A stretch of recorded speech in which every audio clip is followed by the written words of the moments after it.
सभी किसान भाई और व्यापारी बंधुओं को मेरा नमस्कार। आज है 1 जून, आप देख रहे हैं कमोडिटी समीक्षा, आपका अपना चैनल। चर्चा होगी आज की इस वीडियो में ग्वार के ऊपर। काफ़ी दिन से सोच रहा था ग्वार पे अपडेट्स लेके आने के लिए, और जिस हिसाब से भी ग्वार के फंडामेंटल बने हुए हैं, काफ़ी बेहतरीन तेज़ी देखने के लिए मिल रही है। और 6000 के ऊपर हमने देखा था लास्ट वीक, जो ग्वार सीड के भाव थे 6000 के ऊपर ट्रेड करते हुए दिखे थे। तो ये 6000 के ऊपर जो भाव चल रहे हैं, कितना सस्टेनेबल हैं और आगे चल के क्या संभावनाएं बन रही हैं, स्पेशली जून के महीने में। जून का क्योंकि महीना स्टार्ट हुआ है, बाकी 30 दिन में क्या रहेगा गोवा का सिनेरियो, उसके ऊपर ये वीडियो है। जनरली बहुत सारी चीज़ें हम डिस्कस करने वाले हैं। कितने स्टॉक्स बचे हुए हैं, कैसी आवक आ रही है, एक्सपोर्ट का सिनेरियो क्या बन रहा है, और सबसे बड़ी बात है ये जो युद्ध की स्थिति बनी है, इसका असर अभी क्या होने वाला है ग्वार के ऊपर। साथ साथ हम बात करेंगे बारिश के ऊपर, और जो बुआई की संभावना है, सोइंग प्रोस्पेक्ट्स है, उसके ऊपर भी हम चर्चा करने वाले हैं। तो लास्ट तक आप जुड़े रहेंगे। और आगे बढ़ने से पहले एक छोटा सा डिस्क्लेमर रहेगा, वीडियो टोटली एजुकेशनल पर्पज के लिए कर वायदा बाजार में ट्रेड करते हैं, बुद्धि विवेक से करें। वायदा बाजार में ट्रेड जोखिम भरा हो सकता है। तो बिना समय गवाए आगे बढ़ते हैं और बात कर लेते हैं। मैं समरी के तौर पे लेके आया हूँ चीज़ें। और प्राइस के हिसाब से अगर आप बात करेंगे, सबसे पहले प्राइस के हिसाब से बात करते हैं, तो प्राइस के हिसाब से लगातार एक तेजी देखने के लिए मिली। लास्ट वीक जो भाव थे 5,953 के आसपास, 993 के आसपास, जो वायदा बाजार था वो बंद होते हुए दिखा था। लगभग 0.72% की तेजी देखने के लिए मिली थी। वहीं अगर आप ग्वार गम की बात करेंगे तो 11,566 के आसपास की क्लोजिंग देखने के लिए मिल रही थी, और पिछले वीक के कंपेयर में लगभग आधे % की तेजी देखने के लिए मिली थी। वहीं अगर आप जोधपुर मार्केट की बात करेंगे तो 5,998 के आसपास की क्लोजिंग जोधपुर मार्केट में देखने के लिए मिली थी। तो मोटा मोटी तौर पे देखा जाए तो ग्वार में एक अच्छी खासी तेजी बनती हुई दिखी है पिछले 2 हफ्तों से, और इसका एक कारण भी है, क्योंकि सप्लाई साइड से अगर आप बात करेंगे, लगातार सप्लाई मार्केट में कम होती हुई दिखी है। और डिमांड के साइड से बात करेंगे तो लगातार ही एक्सपोर्ट की जो इंक्वायरी है वो इम्प्रूव होती हुई दिखी है। इस बीच अगर आप देखेंगे मॉनसून को लेके, मॉनसून में भी काफ़ी सारी खबरें आती हुई दिखी हैं, और जो मॉनसून के ऊपर काफ़ी ज़्यादा डिपेंडेंसी रहती है खरीफ क्रॉप की, और उसमें ग्वार भी है। और मॉनसून अगर कम होता है, कमज़ोर होने की संभावनाएं जताई जाती है, तो ग्वार का एक पॉजिटिव इम्पैक्ट ग्वार पे पड़ते हुए आपको दिखाई देता है।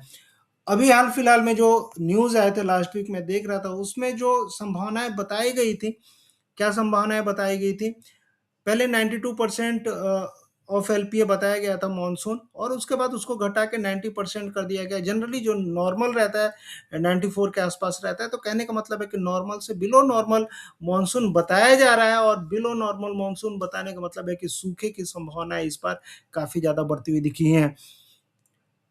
अराइवल्स की जो बातें हो रही थी कि मानसून 26-27 मई को आएगा, 26-27 मई बीत गया और अभी 1 जून आ गया। मानसून देखा जाए तो बाकायदे 1 जून को आ जाता है इंडिया में, लेकिन अभी जो संभावना बन रही है कि 2-3 तारीख हो सकता है उससे भी डिले हो जाए।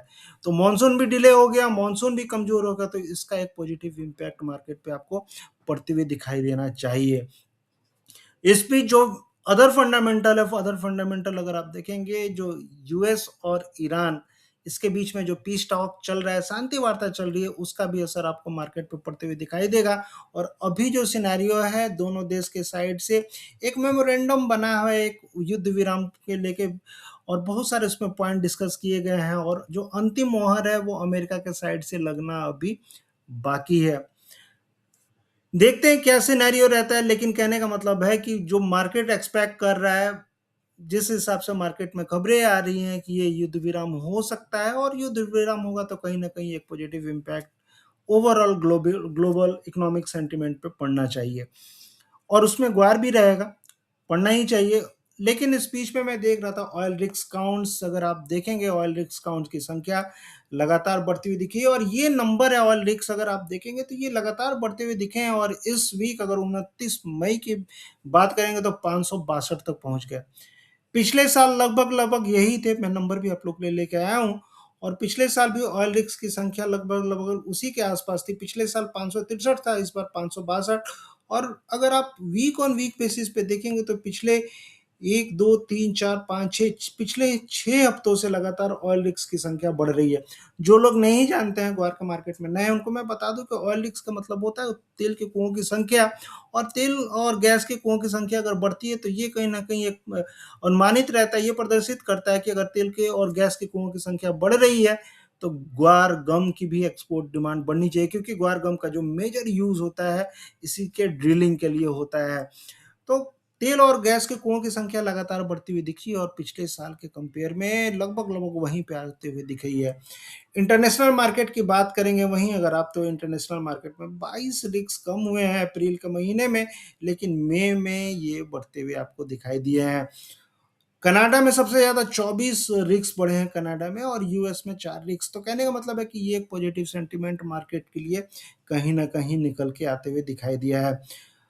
अब बात कर लेते हैं थोड़ा-सा अभी एक्सपोर्ट के ऊपर, और एक्सपोर्ट के ऊपर मैं देख रहा था, चूँकि आपको भी पता है टैरिफ को लेके काफ़ी सारी बातें हुई थी अमेरिका के साइड से, और उसके चलते एक्सपोर्ट की डिमांड कम होती हुई दिखी थी। ओवरऑल जो एक्सपोर्ट था, अगर आप गम की स्पेशली बात करेंगे, तो गम का जो एक्सपोर्ट कहीं न कहीं थोड़ा-सा मार्च के महीने में 3% तक कम होते हुए दिखाई दिया था। 22,000 टन के आसपास का गम का एक्सपोर्ट होते हुए दिखाई दिया था। यूएस सबसे ज़्यादा यूएस से खरीदारी हुई थी, क्योंकि अभी ये जो लड़ाई चल रही है इसका सबसे ज़्यादा फ़ायदा यूएस को हो रहा है, क्योंकि क्रूड ऑयल की जो स्कार्सिटी है, जो कमी बनी हुई है, उस कमी को यूएस एक्सपोर्ट करके कहीं न कहीं ग्लोबल जो कमी है उसको पूरी करने की कोशिश कर रहा है।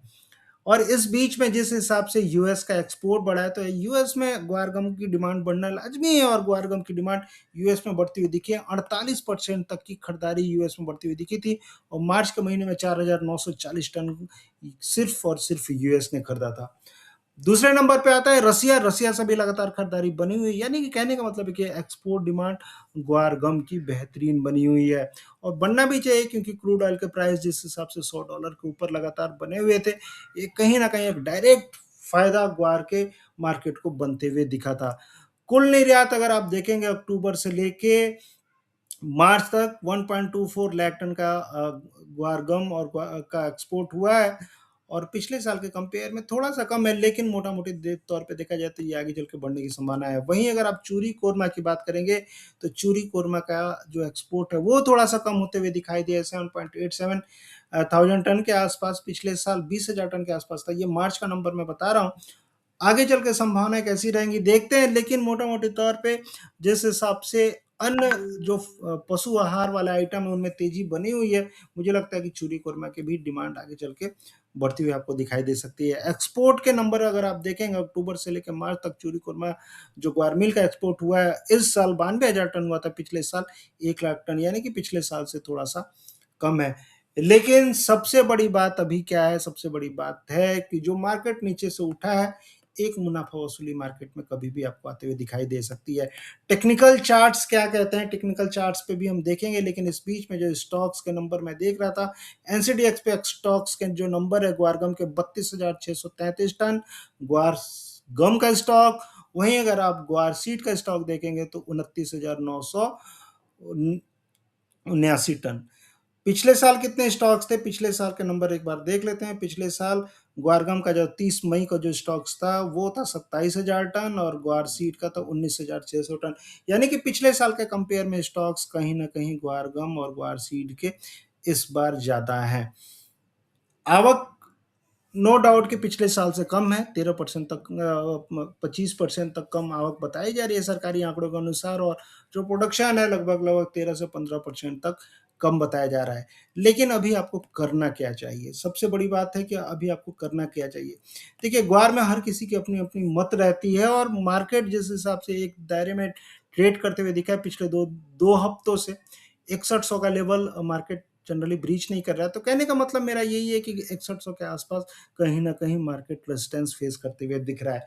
टेक्निकल चार्ट पे अगर आप देखेंगे तो 6250 एक तरह से मेजर हर्डल रहेगा। 6100 से लेके 6250 एक तरह से मुनाफा वसूली का जोन ये रह सकता है। थोड़ी बहुत मुनाफा वसूली आपको करके चलनी चाहिए। नीचे में जो सपोर्ट रहेगा, हो सकता है मार्केट आपको जून के महीने में, मैं आज की बातें नहीं कर रहा हूँ, एक चीज़ आप ये गौर करिएगा, हो सकता है जून के महीने में फिर से आपको 5740 से लेके 5550 तक के लेवल आपको जून के महीने में बनते हुए दिखें, क्योंकि मुनाफा वसूली जनरली जून में रहती है। और जो भी स्टॉक रहता है, इसका कारण है, 2-3 कारण है। पहला तो जो नई खेती होती है उसके लिए जो लिक्विड मनी चाहिए, पैसा चाहिए, तो जो किसान है अपने जो स्टॉक्स रहते हैं उसी को तो बेच के पैसे निकालते हैं, तो वो एक एक चीज़ रहेगा। और दूसरी चीज़ क्या रहेगी कि जिस हिसाब से एक तेज़ी नीचे निचले स्तर से मार्केट लगातार बढ़ते हुए दिखा है, अगर आप मार्च से लेके अभी तक देखेंगे तो ग्वारगम 9200 से सीधे चढ़ के लगभग 11,800 11,700 के आसपास पहुंच गया। तो ग्वारगम वही, और ग्वारसीड में भी 5300 से मार्केट सीधे आप देखेंगे तो मार्केट कहीं ना कहीं 6,000 तक पहुंचा है।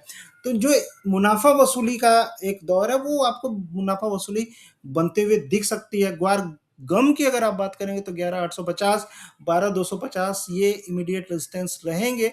इन स्तरों पर आपको मुनाफा वसूली देखने के लिए मिल सकती है। नीचे में जो सपोर्ट रहेगा 11,050 से लेकर 10,800 तक का लेवल नीचे में आपको ध्यान में रखना चाहिए। तो कहने का मतलब है कि ग्वारसीड अगर ऊपर में जाता है तो 6100 से लेकर 6250, और ग्वारगम 11,850 से लेकर 12,250। तो मुनाफा वसूली का ये लेवल रहना चाहिए। तो कहने का मतलब ये है कि आक्रामक खरीदारी से अभी आपको बचना चाहिए। बहुत ज़्यादा एग्रेसिव होके इन स्तरों पे मार्केट में अभी आपको खरीदारी नहीं करनी चाहिए। और मार्केट अगर मान लीजिए इन स्तरों के आसपास पहुंचता है तो वहां पे आपको प्रॉफिट बुकिंग जरूर करनी चाहिए। बाकी आगे के लेवल्स क्या रहेंगे क्या नहीं रहेगा मैं आपको अपडेट्स देते रहूंगा। और बहुत ज़्यादा एग्रेसिव होकर अभी फिलहाल के लिए आपको खरीदारी ग्वार में नहीं करनी है। बाकी अपडेट्स के लिए आप ऐसे ही जुड़े रहें। मैं आगे चल के क्या संभावनाएं बनेंगी 6200 का, अगर मान लीजिए मार्केट लेवल तोड़ देता है तो उसके आगे कहाँ तक जाएगा वो देखेंगे हम अभी। लेकिन आपको जो भी होल्ड करके रखे हुए हैं जरूर से जरूर एक बार आपको 6100 से लेकर 6250 के आसपास मार्केट में बुक करना चाहिए। 6000 से ऊपर जब भी जो भी लेवल आपको मिल रहा है 6000 से लेकर 6200 के बीच में थोड़ी बहुत मुनाफा वसूली आपको जरूर करनी चाहिए। फ्रेश खरीदारी के लिए क्या करना है? फ्रेश खरीदारी के लिए छोटे लक्ष्य के लिए खरीदारी करें, स्ट्रिक्ट स्टॉप लॉस के साथ खरीदारी करें। मान लीजिए अगर आप खरीदारी करते हैं 6000 के आसपास, अगर चार्ट के हिसाब से अगर आप देखेंगे तो चार्ट के हिसाब से मान लीजिए अगर आप खरीदारी करते हैं तो 5920 593 जो ये एक तरह से खरीदारी के लेवल रह सकते हैं आपको नियर टर्म में। ऊपर में फिर आपको वही टारगेट जो रहेगा 6250 6100, ये टारगेट से आपको रखने चाहिए। नीचे में जो सपोर्ट रहेगा, अगर आज के सेशन एक दो सेशन की बात करेंगे तो 5840 से लेके 5770, ये मेजर एसएल आपको ध्यान में रखना चाहिए।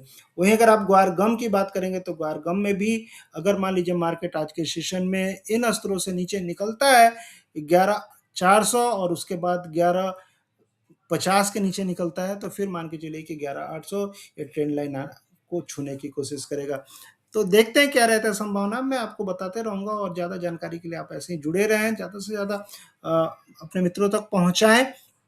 और सबसे बड़ी बात है, जो जो जो छोटे किसान भाई हैं, व्यापारी भाई हैं, बार बार मैं कहूंगा कि मुनाफा वसूली जरूर करके चलें। नया सीजन स्टार्ट होने का देखिए, नो डाउट बारिश कम होगी, सारी चीज़ होगी, लेकिन फिर से मार्केट में आपको एंट्री करने के मौके मिलेंगे। मार्केट में जो मेन तेजी आएगी आपको जुलाई और अगस्त में आएगी। जून में एक बार मार्केट मुझे लगता है कि थोड़ा सा नीचे आ सकता है, तो जून में फिर से खरीदारी के मौके आपको 20 जून के बाद खोजने चाहिए। बाकी क्या रहेगा क्या नहीं रहेगा अपडेट मैं देते रहूंगा। मिलते हैं फिर नेक्स्ट वीडियो में, तब तक के लिए थैंक यू, जय हिंद, धन्यवाद। कैसा लगा ये वीडियो आपको आप जरूर बताएंगे।